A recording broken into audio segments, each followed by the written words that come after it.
بسم اللہ الرحمن الرحیم۔ السلام علیکم ناظرین، میں ہوں آپ کا ہوسٹ ڈاکٹر محمد عمران اور آپ ہمارا یوٹیوب چینل دیکھ رہے ہیں۔ ناظرین محترم، آج ہم مختلف سوالات کے اوپر ہم شیخ محترم کی رہنمائی لیں گے، اور اس سلسلے میں ہمارے ساتھ پیارے بھائی محمد طیب علی طیب صاحب وہ بھی ہمارے ساتھ ہیں، اور ہمارے مہمان خصوصی شیخ محترم علامہ عبدالعزیز ربانی صاحب، ان کا میں تہہ دل سے مشکور ہوں کہ وہ ہمارے ساتھ موجود ہیں۔ تو آئیے شیخ محترم کی طرف بڑھتے ہیں اور اپنے سوالات کا آغاز کرتے ہیں۔ السلام علیکم شیخ محترم، ہم نے پہلے جو ایک دو ویڈیو بنائی تھی پہلے ان کے اوپر لوگوں نے سوال اٹھائے ہیں، وہ ویڈیو دیکھ کر، کہ اگر اللہ ہر چیز پہ قادر ہے اور ہر چیز پہلے سے طے شدہ ہے، نیکی اور بدی، خوشی اور غمی، ہر چیز پہلے سے تو طے شدہ ہے، لیکن جب ہم کوئی کام کرتے ہیں اور کچھ کھانے پینے مطلب کوئی کسی قسم کی ایکٹیویٹی میں ہم حصہ لیتے ہیں تو انشاءاللہ کیوں کہتے ہیں؟ پھر اس کا مقصد کیا ہے؟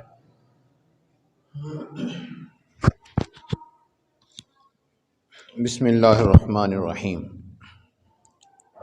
سب سے پہلے میں اپنے میزبان ڈاکٹر عمران صاحب سے عرض کروں گا کہ علامہ کا لفظ میرے ساتھ نہ استعمال کیا کریں، اس کے تقاضے پورے کرنا میرے بس کی بات نہیں ہے۔ میرا نام عبدالعزیز ہے اور میں نے قرآن کریم حفظ کیا ہے اور درس نظامی کیا ہے، تو اسی حد تک رکھیں۔ جہاں تک آپ کے سوال کا تعلق ہے، یہ اصل میں سوال اٹھایا تھا طیب علی طیب صاحب نے، کسی کا سوال ان کے پاس آیا۔ دیکھیں، جب ہم اللہ تعالیٰ کو قادر مطلق مانتے ہیں، کہ اللہ تعالیٰ کی تقدیر کو مانتے ہیں کہ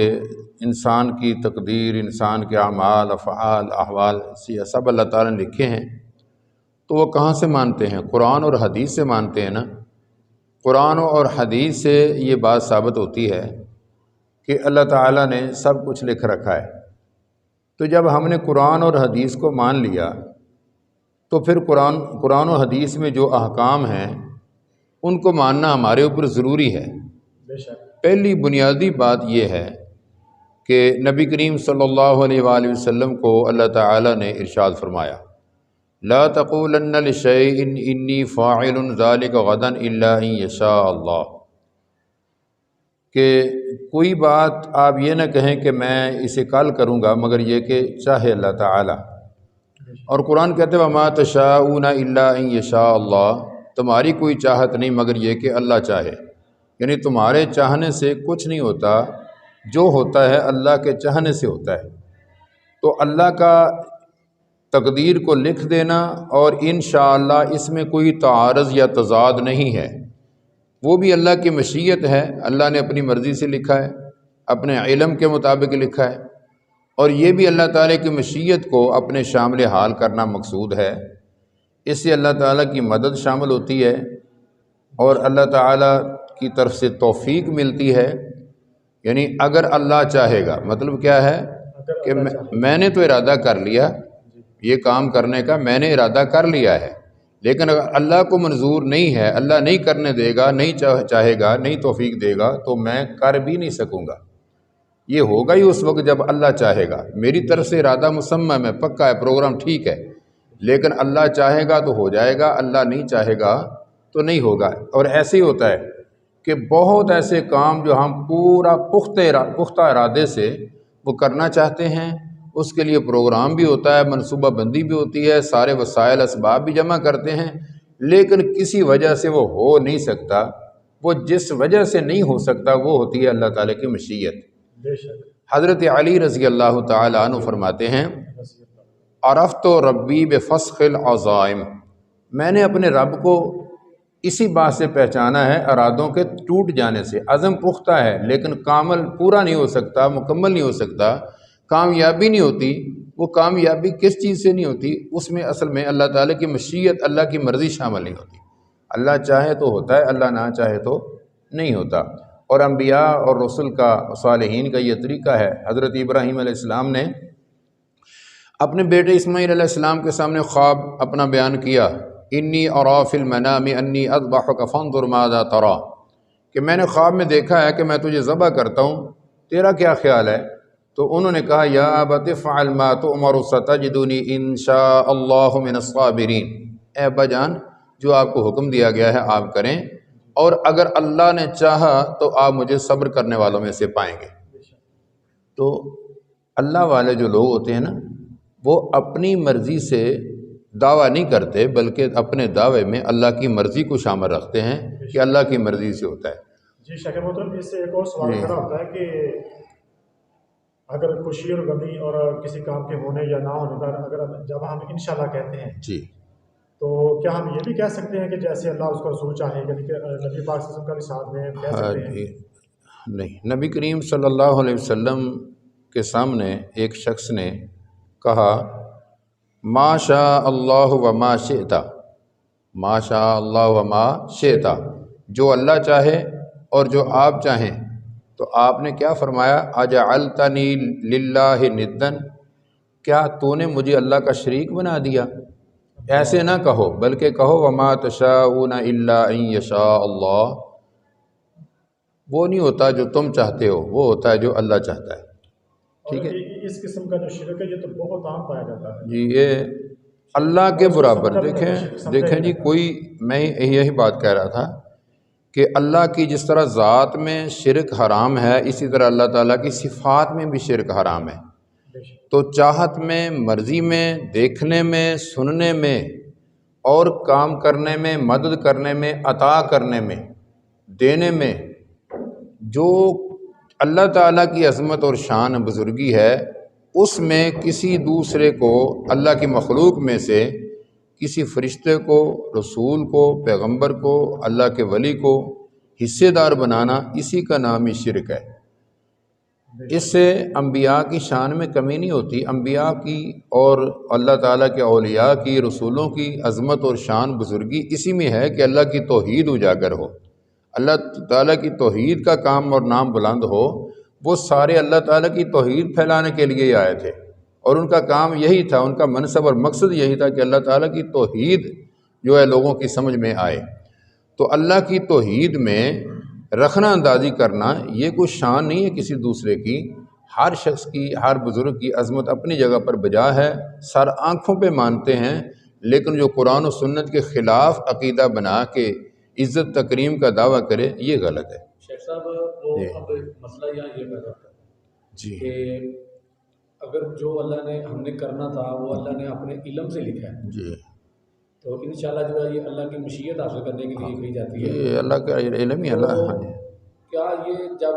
ہم اللہ نے اپنے علم سے ہماری تقدیر لکھی تھی، جی، اس میں یہ بھی آیا تھا کہ یہ بندہ یہ کام کرنے سے پہلے انشاءاللہ پڑھے گا، یا یہ اس کو بھول جائے گی، یا ایسا کوئی، اس میں بھی یہ بھی اللہ کے علم میں سب کچھ لکھا ہوا ویسے؟ دیکھیں جی، اللہ تعالیٰ نے تو لکھی ہے ہر چیز، کچھ ایک تقدیر ہوتی ہے محکم، جو تبدیل نہیں ہوتی، بدلتی نہیں، جس طرح انسان کی زندگی کتنی عمر ہے، اس کو موت کہاں آئے گی، ٹھیک ہے جی، اور اسی طرح یہ بندہ کتنا اس کو رزق ملے گا وغیرہ۔ کچھ چیزیں، کچھ تقدیر کے معاملات ہوتے ہیں معلق، کہ اللہ تعالیٰ نے یہ بھی لکھا ہوتا ہے کہ اس طرح اس نے کرنا ہے، پھر آگے یہ اس طرح کرے گا اور یہ اس کا معاملہ بدل جائے گا۔ جس طرح رسول اللہ صلی اللہ علیہ وسلم نے فرمایا لا يرد القضاء الا الدعاء، کہ تقدیر کو کوئی شے نہیں رد کرتی سوائے دعا کے، ٹھیک ہے نا جی۔ تو اس طرح اور بھی کئی احادیث ہیں۔ تو اس کا مطلب یہ ہے کہ اللہ تعالیٰ نے یہ بھی لکھا ہے کہ اس کی یہ قسمت ہوگی، یہ معاملات ہوں گے، اور اس کو بیماری آئے گی، یہ آفت مصیبت آئے گی، یہ غربت آئے گی، اور یہ دعا کرے گا، اور دعا کے ذریعے سے اللہ دعا قبول کر کے پھر اس کے حالات کو تبدیل کر دے گا۔ حضرت عمر رضی اللہ تعالیٰ عنہ دعا کیا کرتے تھے کہ اے میرے اللہ، اگر تو نے مجھے بد لکھا ہے تو مجھے نیک لکھ دے، یعنی اللہ تعالیٰ کے اختیار میں ہے نا سب کچھ، تو اللہ تعالیٰ جو چاہتا ہے وہی کرتا ہے۔ اور اسی طرح حضرت شعیب علیہ السلام کا ان کی تقریر تبلیغ کا واقعہ سورہ ہود میں 12ویں پارے میں آتا ہے، اور کہتے ہیں ما توفیقی الا باللہ، میری توفیق اللہ کے ساتھ ہے، اللہ توفیق دیتا ہے تو میں کرتا ہوں، اللہ توفیق نہیں دیتا تو میں نہیں کرتا۔ تو شیخ محترم دوسرا سوال آج کا ہمارا جو تھا وہ یہ ہے کہ اسرائیل کا جو روح قبض کرنے کا واقعہ ہے، یا جب وہ روح قبض کرتا ہے تو کیا وہ آسمانوں پہ ہوتا ہے یا جہاں جہاں جس کی موت لکھی ہوتی ہے اس کے پاس ہوتا ہے، وہ ہر جگہ موجود ہوتا ہے وہ؟ شیخ صاحب وہ جواب دینے سے پہلے ابھی اسی جو پہلا سوال بھائی نے کیا تھا اس میں ایک چیز رہ گئی ہے۔ اکثر لوگ کہتے ہیں کہ اللہ کا منظور ہی ایسے تھا، اگر کوئی اچھی کام ہو جاتا ہے جیسے مشیت کو شامل کیا جاتا ہے نا، کہ اچھا کام ہو جاتا ہے تو وہ کسی نہ کسی کے ذمہ لگا دیتے ہیں، اگر کسی بزرگ کے ذمہ لگا برا دیا، کام کوئی ہوتا ہے تو گاڑی خریدی ہے تو بزرگوں کا کرم ہو گیا، کسی کی ٹانگ ٹوٹ گئی ہے تو یہ اللہ کی کرنی اللہ کی مرضی ہے، کیونکہ یہ بھی اللہ کی مشیت کو شامل ہے۔ کیا یہ صحیح بات ہے کہ اللہ کی کام اللہ کی مشیت کو شامل کیا جاتا ہے؟ دیکھیں نا جی، انسان کے اوپر جو فضل و کرم ہوتا ہے وہ سب اللہ تعالیٰ کی جانب سے ہوتا ہے، اور جو مصیبت آتی تو اللہ تعالیٰ کی طرف سے ہے، لیکن اس کا سبب کیا ہوتا ہے؟ وما اصابکم من مصیبت فبما کسبت ایدیکم ویعفو عن کثیر، جو بھی مصیبت آتی ہے وہ تمہارے ہاتھوں کی کمائی کی وجہ سے آتی ہے، اور بہت سارے اللہ تعالیٰ معاف کر دیتا ہے، یعنی تمہاری ہر لغزش، ہر کمزوری پر اللہ مصیبت نہیں بھیجتا، بہت ساری کمزوریوں سے، غلطیوں سے اللہ تعالیٰ درگزر کرتا ہے، اور کبھی کبھی بعض تمہارے گناہوں کی وجہ سے مشکلات آ جاتی ہیں، اور اللہ تعالیٰ کہتے ہیں کہ فَلَنُذِيقَنَّهُم مِّنَ الْعَذَابِ الْأَدْنَىٰ دُونَ الْعَذَابِ الْأَكْبَرِ لَعَلَّهُمْ يَرْجِعُونَ، کہ ہم تمہیں بڑا عذاب دینے سے پہلے چھوٹا عذاب دیتے ہیں تاکہ تم واپس لوٹ آؤ،